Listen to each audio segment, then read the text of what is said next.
So, es spricht jetzt Axel aus Mexiko, mexikanischer Journalist. Axel. Muy buenos días. El día de hoy es sin duda un día especial, ya que es el cumpleaños de Friedrich Engels, Federico Engels, quien nació justamente un 28 de noviembre de 1820, hace 200 años. Este pensador y teórico alemán, que publicó junto a otro teórico conocido, Carlos Marx, importantísimas obras que fundaron el pensamiento marxista vigente hasta el día de hoy. Fue coautor de nada menos que el Manifiesto Comunista, Manifiesto del Partido Comunista, que fue publicado en 1848 junto a Marx en Bruselas, y fue claramente sustancial para la difusión de pensamiento marxista.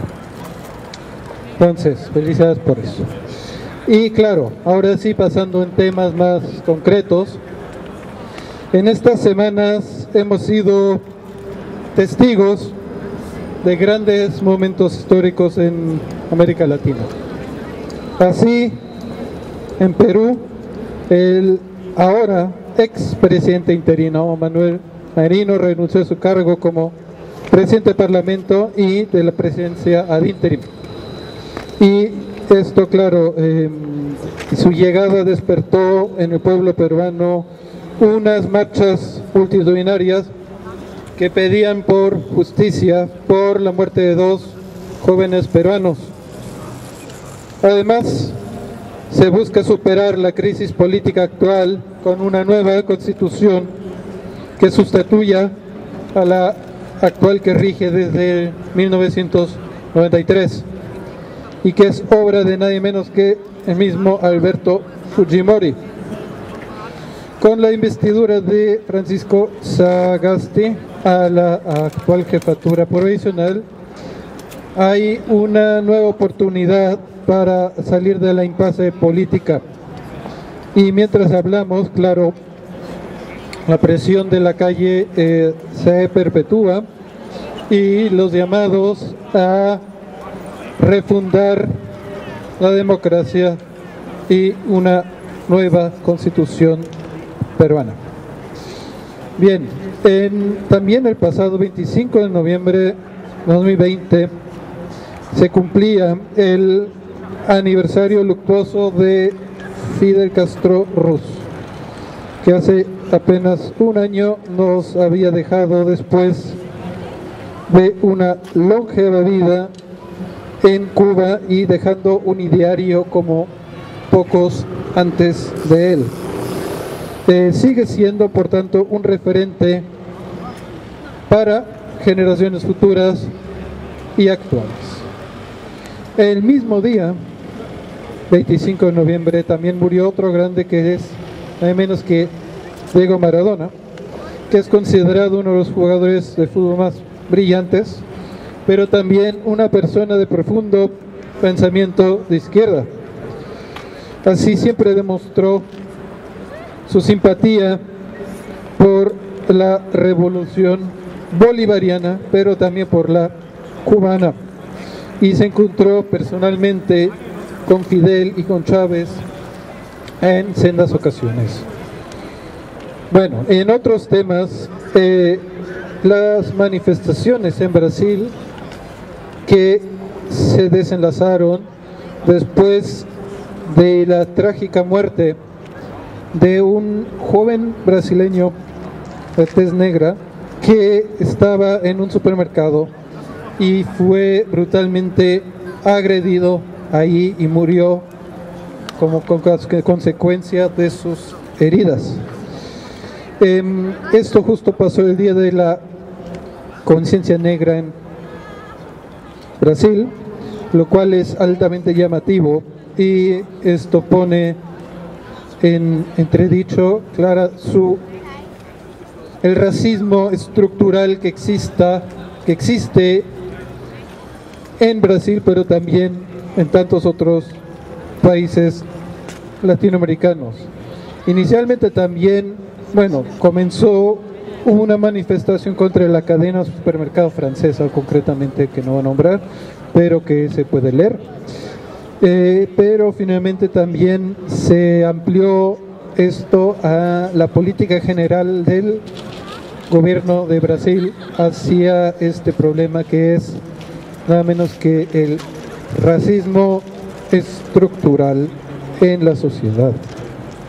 Y ciertamente no sería el único ni el último país que tenga este tipo de manifestaciones en la actualidad.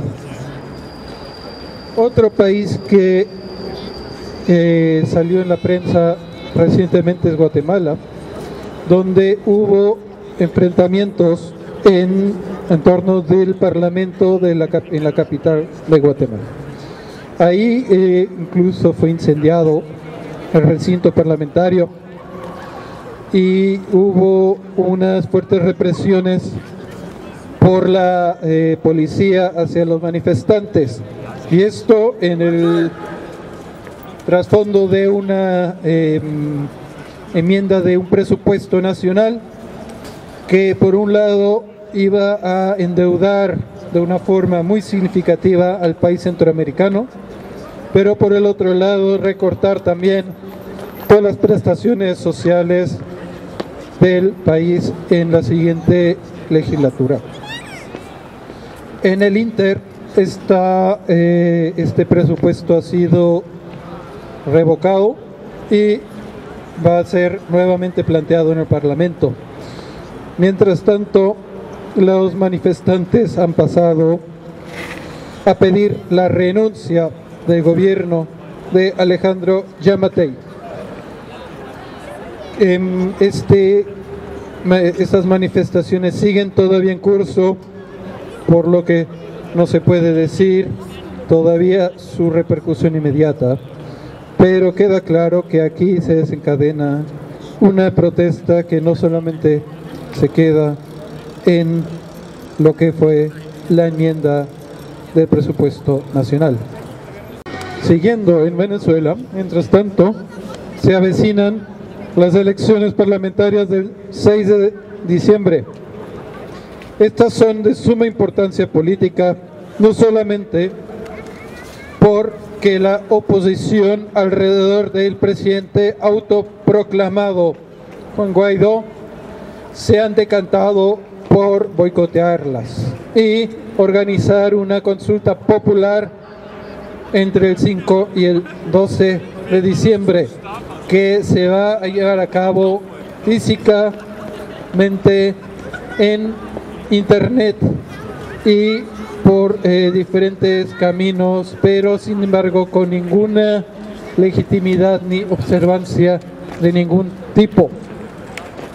Es por lo tanto significativo que por un lado lo boicoteen y por el otro lado llamen a esta consulta que busca deslegitimizar las elecciones del 6 de diciembre y avalar una intervención extranjera en el país. Al parecer, Guaidó quiere perpetuarse políticamente y seguir la línea dura de tumbar el gobierno legítimo de Nicolás Maduro. Otros sectores de la oposición han accedido a la vía electoral, como Enrique Capriles. En este aspecto, la oposición venezolana está profundamente dividida y teme perder la mayoría en la Asamblea Nacional, que ostenta desde 2015. Es el momento donde el oficialismo finalmente podría volver a controlar esta Cámara Legislativa y arrebatar a la oposición este bastión que le ha hecho uso político desde 2015, cuando ganó esa mayoría. Guaidó podría entonces perder su permanencia en este recinto y sería en detrimento también para su aparente legitimidad de presidente encargado, entre comillas, que se adjudicó en 2019. También es de mencionar que en el Reino Unido, una jueza ordenó a Guaidó el pago de $529,000 estadounidenses al Banco Central de Venezuela, tras perder el caso por el control del oro depositado en el Banco de Inglaterra. Aún así, y con el reconocimiento del gobierno de Guaidó en la vía fáctica por Reino Unido, en la vía de los hechos sigue siendo el Banco Central de Venezuela quien es el dueño de esos lingotes de oro. Guaidó debió haber pagado desde octubre esta suma, pero se rehúsa a pagar esa suma porque aduce que existen sanciones económicas que se lo impiden. Vaya ironía. En enero 2021 se determinará con certeza quién es el gobierno legítimo en Venezuela por parte del gobierno británico. Hasta entonces seguirá fuera del alcance tanto del gobierno de Maduro como del autoproclamado Guaidó. La Unión Europea, por su lado, ha optado por prolongar el pasado 20 de noviembre las sanciones económicas contra la nación caribeña por otro año, además de declarar desde ahora que no reconocerán los resultados de los comicios electorales de diciembre 2020. En México, mientras tanto, el proyecto de Andrés Manuel López Obrador de quitarse a sí mismo el fuero presidencial finalmente pasó. El pasado 26 de noviembre el Senado mexicano votó con 89 votos a favor y 23 en contra por la remoción del fuero presidencial. Con este cambio se admite no solamente la traición a la patria para juzgar al presidente, sino también la corrupción, delitos electorales y cualquier otro delito de fuero común para un primer mandatario. Y esto en concreto puede llevar a enjuiciar a expresidentes por sus delitos cometidos durante su mandato. Esto debe preocupar en particular a Enrique Peña Nieto y a Felipe Calderón Hinojosa, pues estos puede ser aplicado a sus personas en el futuro.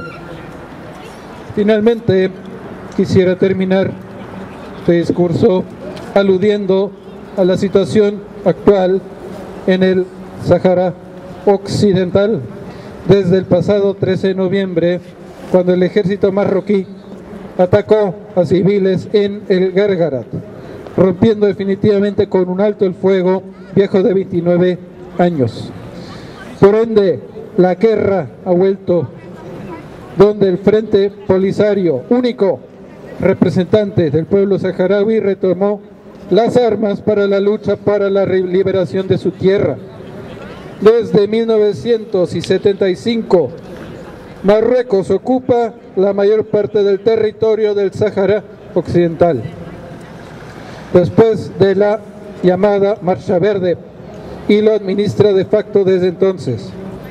En el año 1991, tras una guerra de liberación por el Frente Polisario, se decretó un alto el fuego para organizar un referéndum de autodeterminación, el cual sigue sin celebrarse casi 30 años después. Sigue siendo el último territorio sin descolonizar en África, y los saharauis viven divididos entre campamentos de refugiados en Argelia, una diáspora en el mundo y una ocupación despiadada en su propio país. El fracaso de la ONU ha sido más que evidente aquí, y la guerra parece ser la única vía que le queda a este pueblo para obtener su independencia total.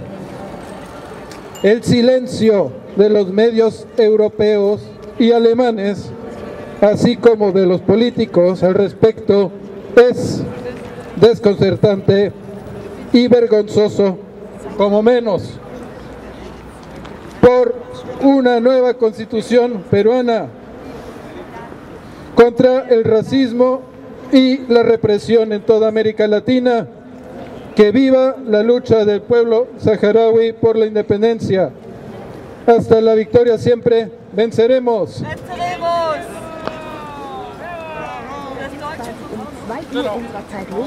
Dinosaur Junior rocken für dich.